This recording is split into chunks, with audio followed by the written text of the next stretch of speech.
Гледате Дневникот на Сител. Во студиото со вас, Славица Арсова. Добро вечер и добре дојдовте. На почетокот на Дневникот ги гледаме настаните на денот. Расте бројот на хоспитализирани ученици од училиштето Димо Хаџидимов. Детските оддели претесни, па голем број се третираат во дневни болници. Причините се уште непознати. Дали Уставниот суд веќе го укинал линарното зголемување на пензиите?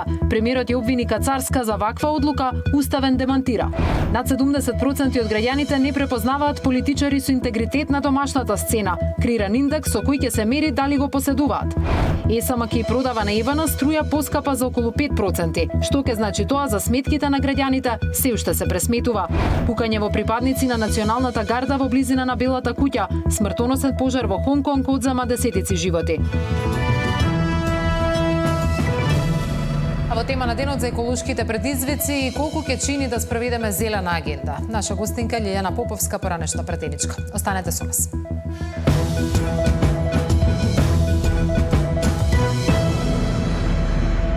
Расте бројот на хоспитализирани ученици од основното училиште Димо Хаџидимов, кои на детската клиника се примаат со силни болки во стомакот, повраќање и диареја.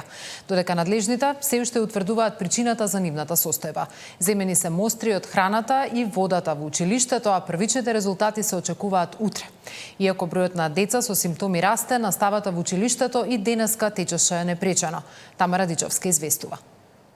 Расте бројот на хоспитализирани ученици на детската клиника од основното училиште Димо Хаџидимов.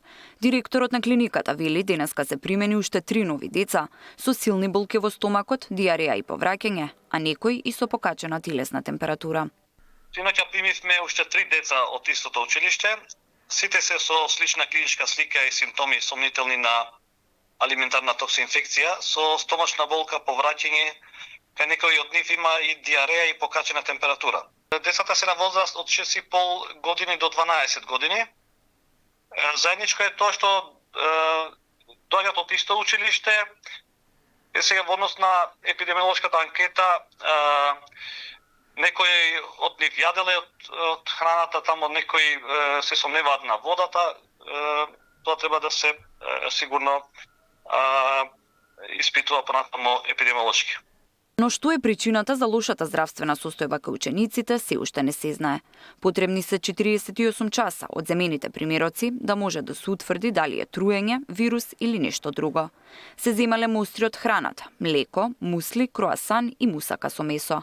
Примероци се земени од водата во училиштето од 6 места. На едно место физичко-хемиската анализа за водата не излегува од параметрите, но се чекаат микробиолошките резултати.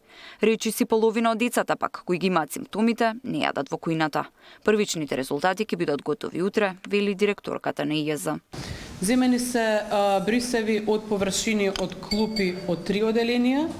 Земени се брисеви исто така од површини во кујната, како што се прибор за јадење, лажици, вилушки, садови во кои што јаделе децата, како и работни пултови од самата кујна. И земени се примероци за вода од 6 места во училиштето, вклучително и кујната. Сега имаме пријавено 20 официјално пријави за деца, од кои што 7 деца по епидемиолошките анкети се изјаснуваат дека воопшто немале контакт со кујната во училиштата. Според градоначалникот на Карпош, Сотир Лукровски, станува збор за 30 деца кои ги пријавиле овие симптоми, а имало и кај повозрастните. Големата отсутност во училиштето се должи или поради превентивни мерки, или поради други здравствени причини кај учениците. Имаме околу 30 на дечиња со симптоми, што интересно имаме и меѓу нив имаме деца кои не користат храна. Имаме симптоми кај повозрастните, еве јас сум 2 дена со некои слични симптоми. Така да не се злоупотребува ситуацијата. Вчера бројната состојба негде 70 и нешто ученици биле отсатни од настава, меѓутоа тоа не значи дека се сите по основ на труењето или што и да е со одредените симптоми. Од Агенцијата за храна и ветеринарство денеска направија вонредни инспекциски надзори во повеќе училишта во општината Карпош.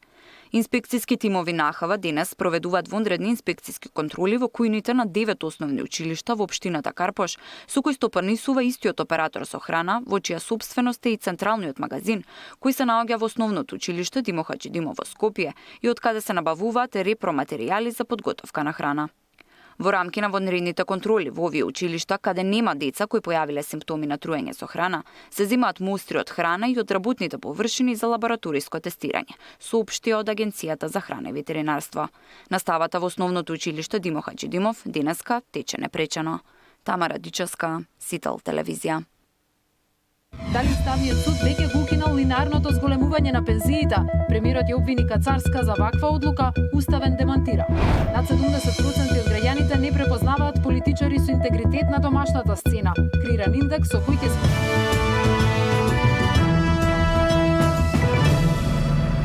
Премиерот Мицкоски предупреди дека над 70% од пензионерите ќе добиваат пониски пензии доколку Уставниот суд го укине линарното зголемување, тврдејќи дека една од судиките веќе ја донела оваа одлука.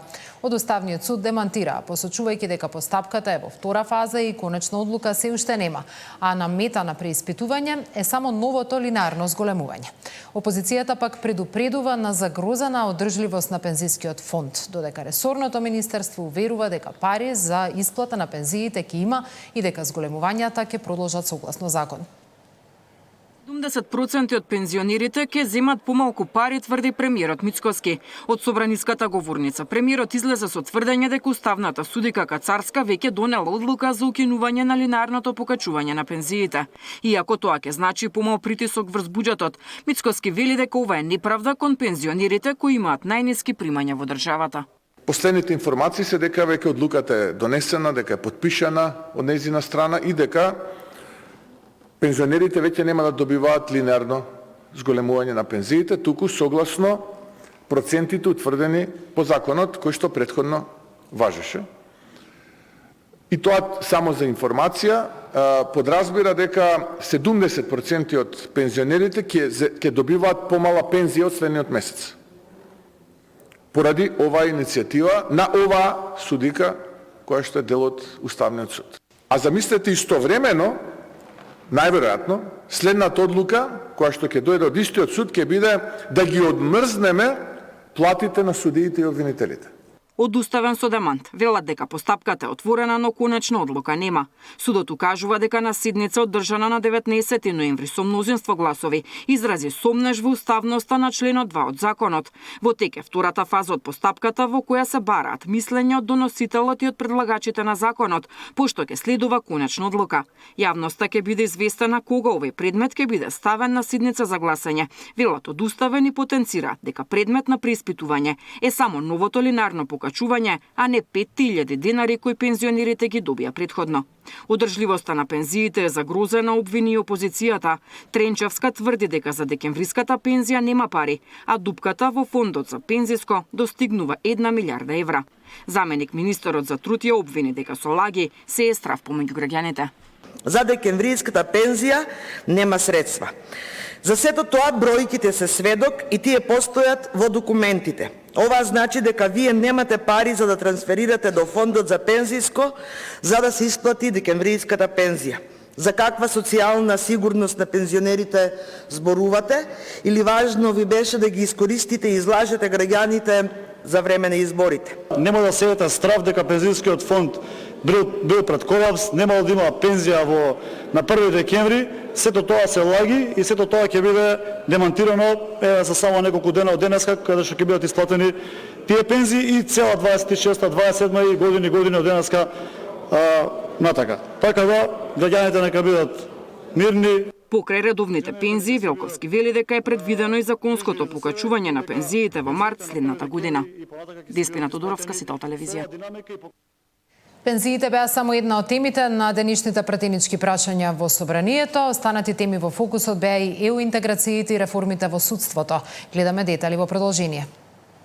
Жално е што реформите во судството кое не ужива доверба кај граѓаните се сведува на пари, смета премиерот Мицкоски кој денеска одговараше на прашање за буџетот во правосудството.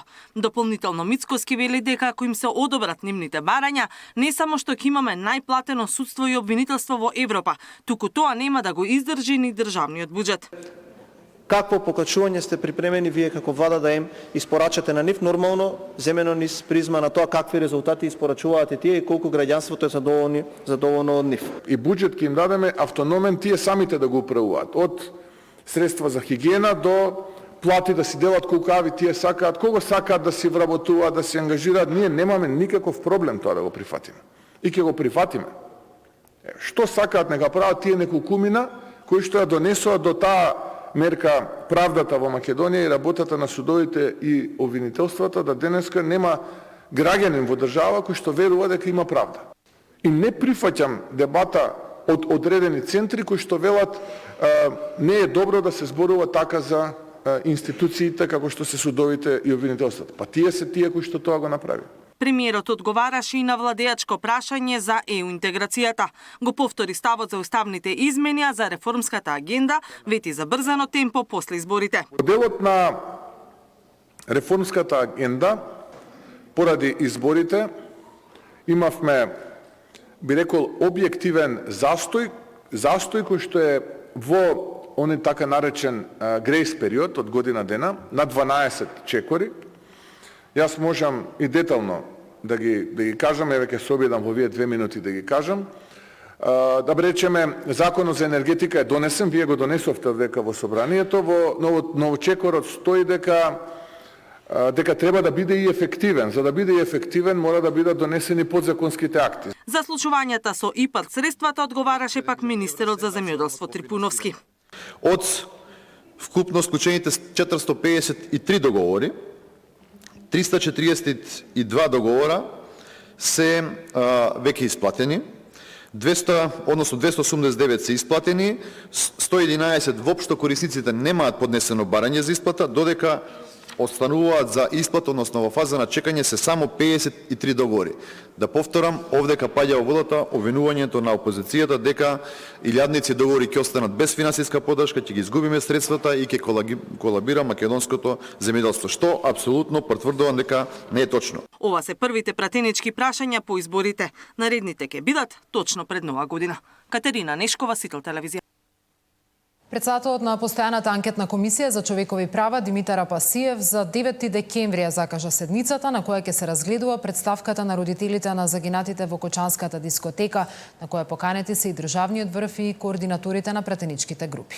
Тој сепак предупреди дека седницата нема да се одржи доколку владеачкото мнозинство не обезбеди кворум.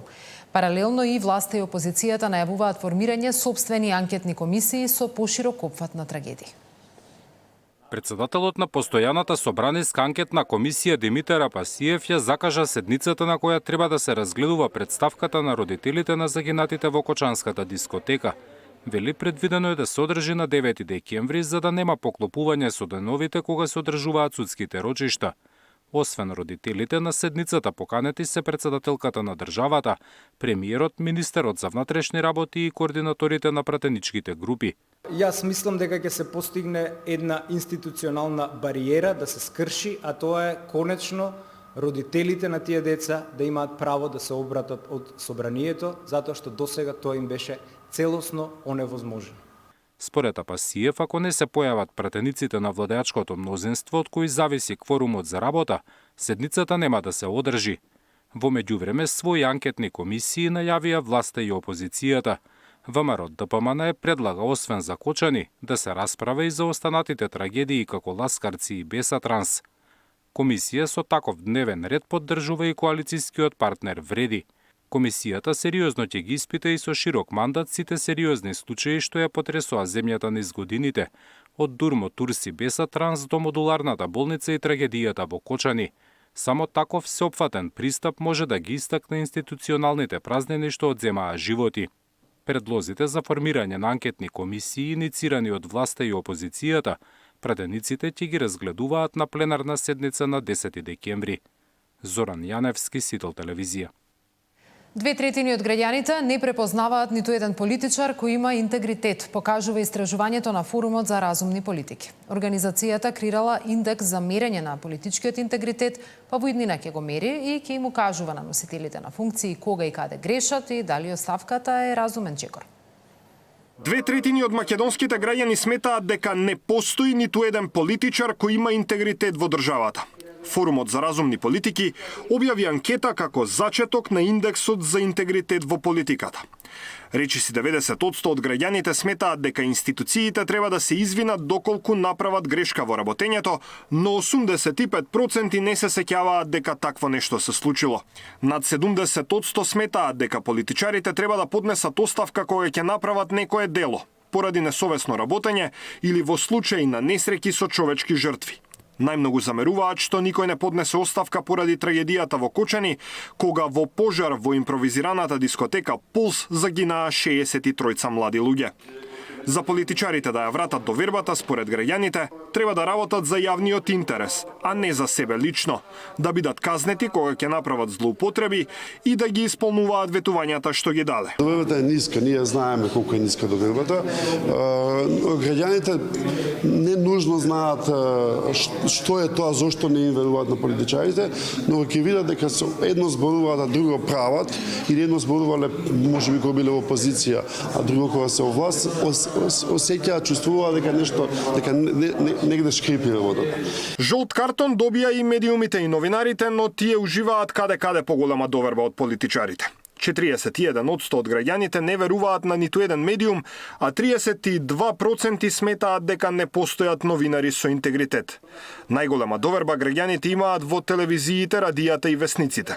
Зошто? Тешко прашање кое што не е поврзано само со Македонија и не е поврзано само со недоволно етаблирана демократија и демократски процеси и демократски институции, туку е поврзано малку и со технологијата, малку и со социјалните мрежи, кај што секој станува експерт и кој повеќе скандализира, тој има повеќе лајкови, повеќе фоловери и така натаму и така натаму. И туку логата на традиционалните медиуми, не само Македонија, туку на светско ниво, се проблематизира. И таа борба помеѓу големиот океан на социјални медиуми и важната улога на традиционалните медиуми е борба која што вие треба да се изборите на некој начин. Сепак, граѓаните на отворен тип на прашање кажале дека покрај Facebook сител им е најчестиот извор на информирање. Анкетата е направена на репрезентативен примерок од 1027 испитаници во периодот меѓу 15 и 26 август годинава. Анкетата е само еден дел. Форумот за разумни политики создаде индекс за интегритет во политиката. Преку него ќе мерат како политичарите се однесуваат, па во директна комуникација со нив ќе се обидат да влијаат врз нивната работа и јавните настапи. Клучната идеја овде е да не биде тоа сега критика заради критика. Ќе се обидеме во комуникација директно со политичарите, со институциите, преку нашите организации, преку нашите соработници, да им помогнеме. Пошто можеби некој политичар не знае колку му штети ако се однесува неинтегритетно или ако се однесува надвор од она што е дозволено во јавната сфера. И ќе се обидеме преку таков тип на совет и поддршка, ако сакате и да ги научиме политичарите како да се однесуваат. Даниел Василев, Сител телевизија.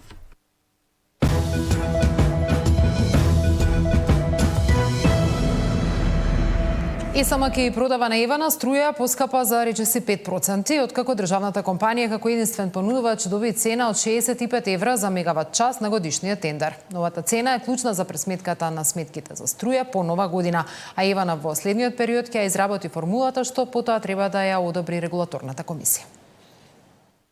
Евана ќе купува поскапа струја за 3 евра по мегават од државната ЕСМ.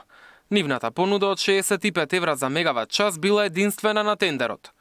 Оваа цена е повисока за 4,84% од претходната, која беше добиена на последниот тендер на универзалниот снабдувач јуни-декември 2025, кога АДСМ понуди купопродажна цена од 62 евра за мегават час, велат од Евана Хоум. Сега за прв пат набавката не е за 6 месеци, туку за цела година. Количината од електрани е за 100% покривање на потребите на домакинствата и малите фирми. Токму од нивната цена, најмногу зависи колкави сметки за струја ќе плаќаат граѓаните по нова година. Во наредниот период, Евана ќе ја направи математиката според формула и ќе ја пресмета новата цена на струјата. Потоа треба да добие зелено светло од регулаторите. Деновиве регулаторната комисија треба да донесе и нова цена за пренос и дистрибуција. Очекувањата се дека во оваа ставка ќе нема промени. Дополнително ќе се носи и нова цена за парното која ќе важи од 1 декември. Мартин Арсов, Сител телевизија. За екологијата и локалната самоуправа, увозот на отпад и предизвикот за чиста животна средина, колку чини да спроведеме зелена агенда. Во продолжение, Маријан Николовски разговара со поранишната пратеничка Лиљана Поповска. Добро вечер. Поминаа локалните избори, но некако случајно ли како се наметнат темата отпад, особено меѓу двата круга, кампањата на тоа се фокусираше. И сега, постизборно, ние имаме една акција на градот Скопје, тоа е веројатно. Дали та тема сега некако на локалната власт ќе и тежи во следните 4 години, да речеме, или ќе мора да се фокусира сериозно, да речеме, не само Скопје, но воопшто локалните власти на овој проблем кој што, велам, меѓу двата круга стана некако централна тема за овие сега нови локални власти. Се наметна, дефинитивно имате право и мора да се решава. И не е мала тема и не е добро што начинот како се наметна, нели? Меѓутоа, добро е што е наметната темата и добро е што избраниот градоначалник, еви да му честитаме, избор, се зафати со овој проблем веднаш и то онака на орук што се вели и како што вети во првите уште денови го исчисти од главниот отпад од Скопје, така што ова е прашање со комунален отпад кој што е во надлежност директно на локалната самоуправа. И затоа тој мораше тоа да го реши, бидејќи и Дрисла и комунална хигиена како две клучни алки во овој третман на отпадот се под градот Скопје. Така што тоа е негова работа, но во координација пак со општинските градоначалници треба тоа да се работи, бидејќи пак тие имаат надлежност за одредени поситни зафати во помали улички, меѓутоа генерално отпадот го е надлежност на градот Скопје. Оти тука имате, знаете, два проблема. Еден проблем е собирањето на отпад, кој што стана страотно заборавена тема, да речеме, едноставно ни беше истурено ѓубрето околу нас и во тоа живеевме одреден многу долг период. Едно е собирањето на отпад, второ е депонирањето на отпад. Собирањето го видовме почна успешно, се надевам ќе продолжи успешно. Депонирањето предпоставувам дека е успешно, не го гледаме пред очи, меѓутоа тука ќе треба повеќе време да се посвети, повеќе енергија и повеќе пари. Дрисла не е сосем стандардна депонија, дефинитивно. Таа треба да се упристои до толку да се среди исцедокот и плюс гасовите што се создаваат метанот. Значи, има одредена архитектура во Дрисла која што тоа го обезбедува, треба да се држи на ниво да може да функционира додека да се изгради нова, модерна, по европски стандарди депонија. И има само уште едно, ако ми дозволите, поврзано со собирањето и со депонирањето, има еден трет момент на палење на отпад. И од тоа палење на отпад, исто така го гледавме, просто околу Скопје се палеа разноразни диви депонии и не сосем диви.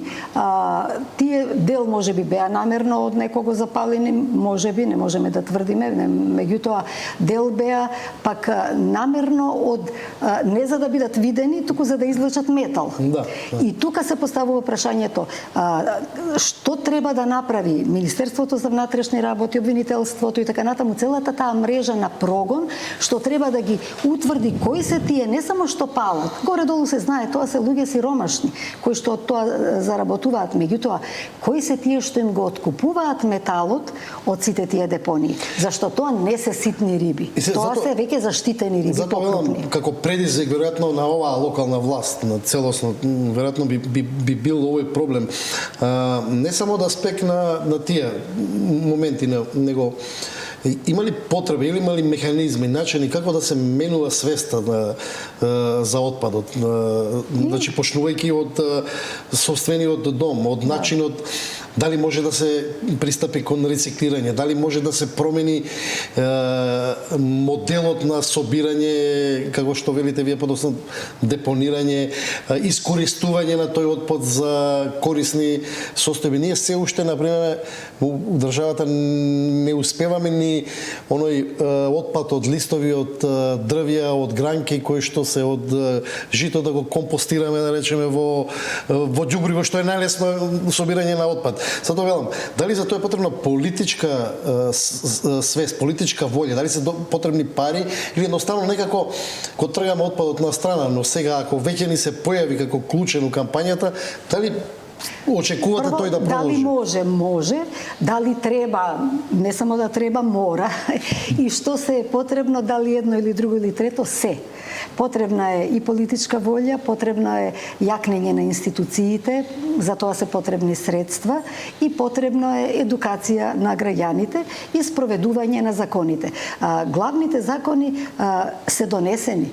И големи борби беа за нас како екологисти и во парламент што сум била и надвор од парламент што биле борците да се донесат редица закони и подзаконски акти кои што се главно добри и усогласени со европската регулатива. Има пропусти, има после некои дупки кои што се отпосле направени откако се донесени по европски терк, па после по нечие барање или налог нешто малку изменето за да се протне нешто, некој бизнис што некому му одговарало, меѓутоа генерално регулативата е добра. Онде кај што сме многу слаби поврзано со отпадот, тоа се институциите, тоа е пред се недоволна координација меѓу институциите, недоволно јасно и јако спроведување на законската регулатива, бидејќи за секое неспроведување на постапување соодветно со отпад следуваат казни. Ние не сме виделе, речиси, многу малку има казни за непостапување според закон за отпад и за разни видови отпад.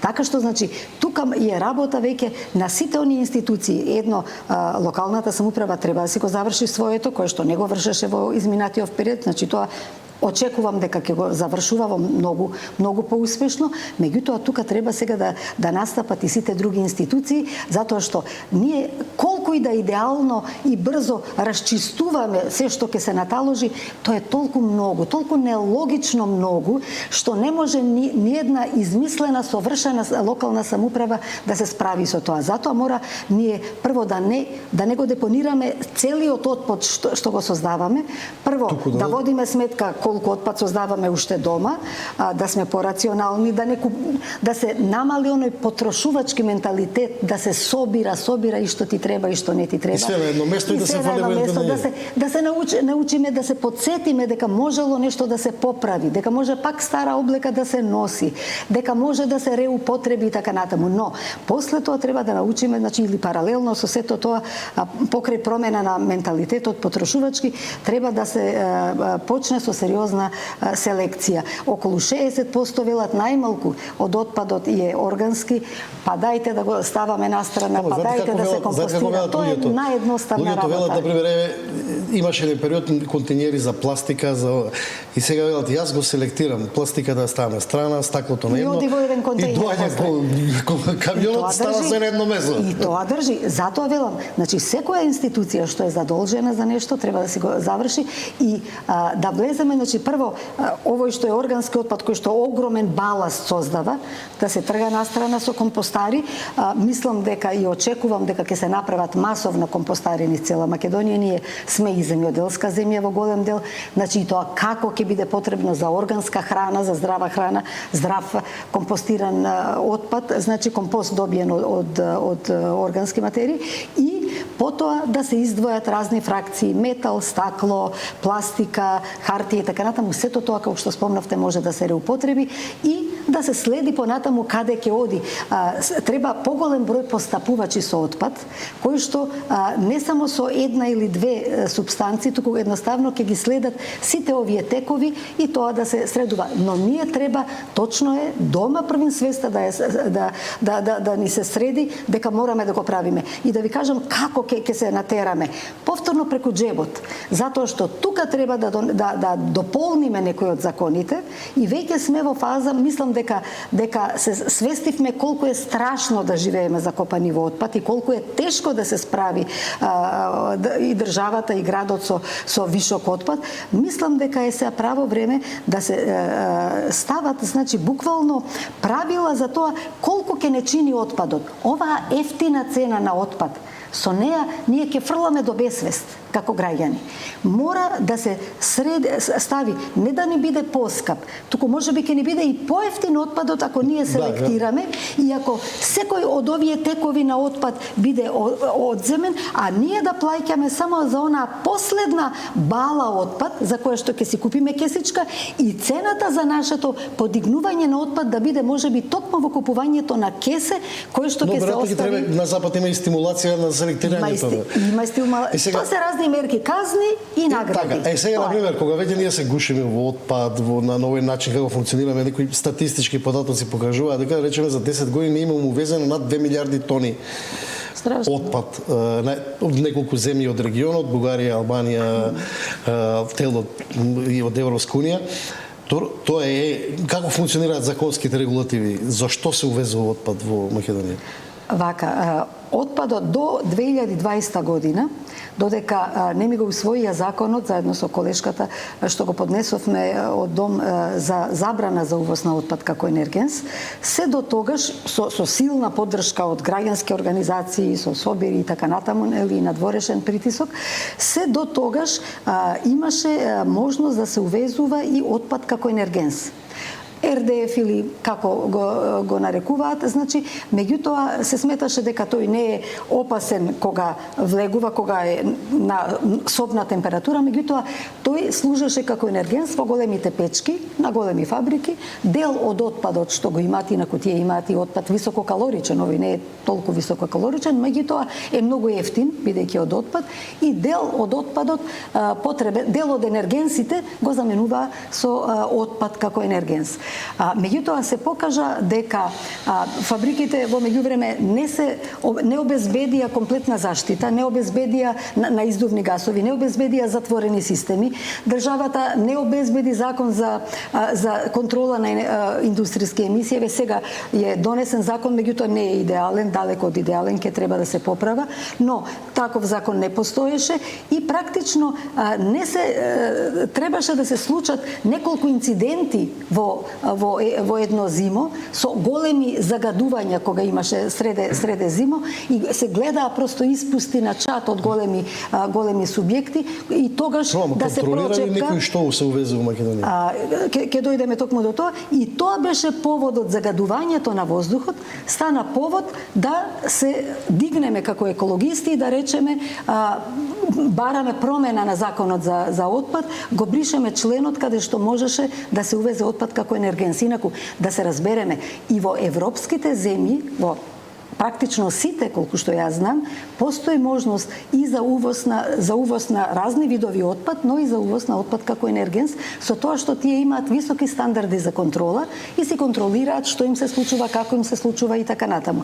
Кај нас, бидејќи нема јаки механизми, нема здрави инспекции, нема нон-стоп мониторинг по големите фабрики, ние немавме друг избор освен да речеме стоп за овој отпад како енергенс, барем да знаеме дека нема да ни чади од големите оджаци.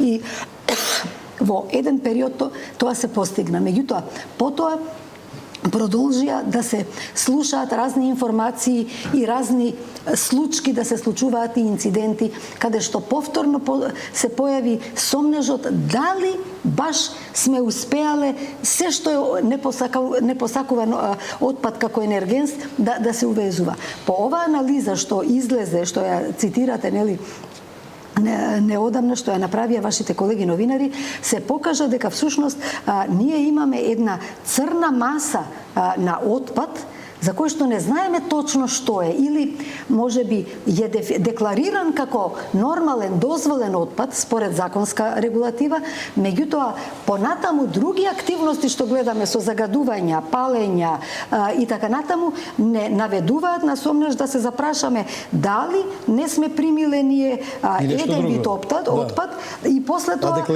да е друго. Основа за овој сомнеж ми дава тоа што постои една знаете, сите институции нам не ни функционираат идеално, нели, далеко од идеално, нити синхронизирано.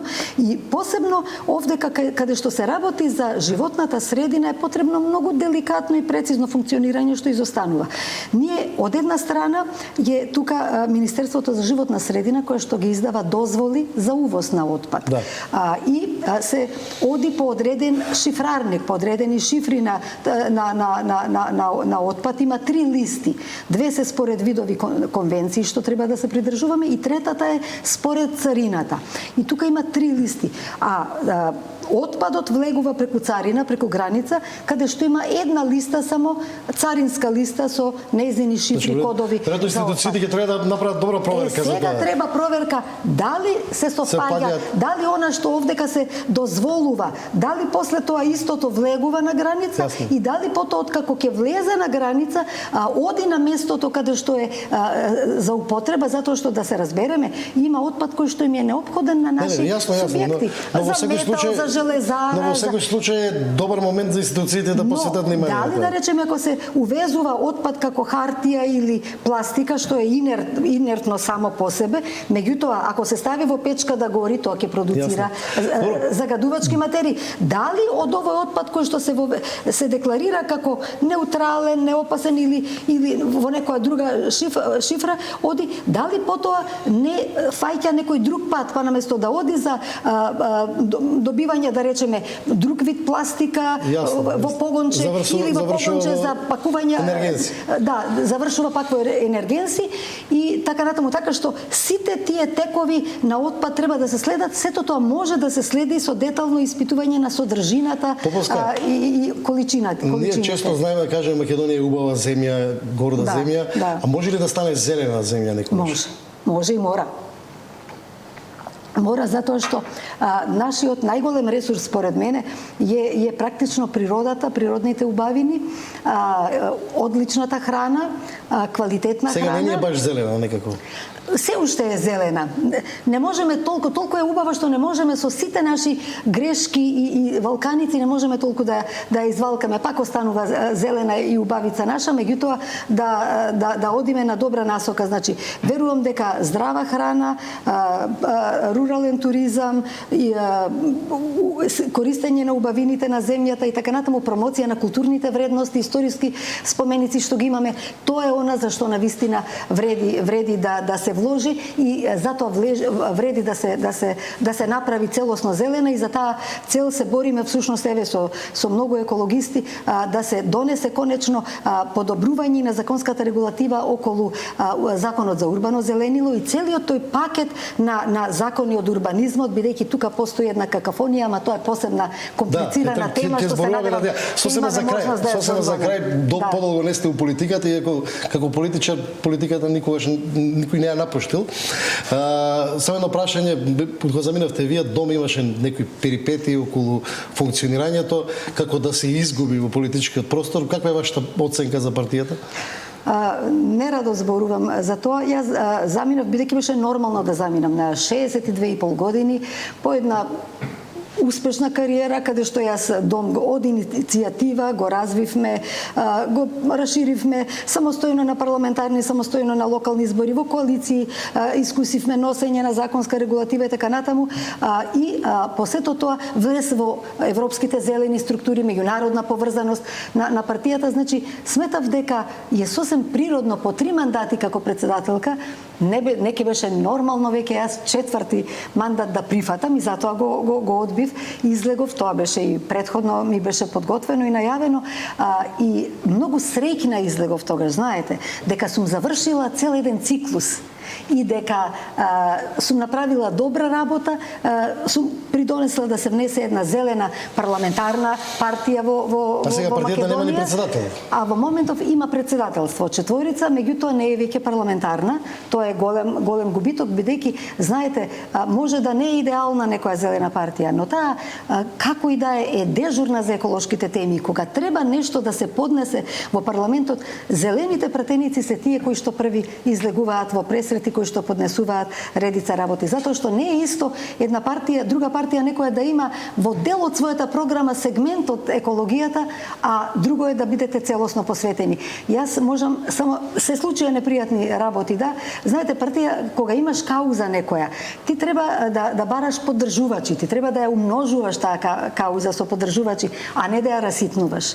На Дом му се случи токму ова второ. Ајде, може ќе им тргне. Отиде на раситнување, меѓутоа се надевам дека со оглед на тоа што има многу зелени движења, активисти. Слушаме дека најава за зелени партии, дали ќе би било практично, би било добро за Македонија да има здрава, јака и една или неколку зелени партии кои што ќе стигнат да можат да имаат пратеници. Јас верувам дека и природно бројките, знаете, во математиката изборна ќе ги натера и здруженија и партии кои што се со зелена опција на некој начин да се обединат, и без тоа нема да имаме пратеници, зелени кои се потребни. Благодарам за ова гостување.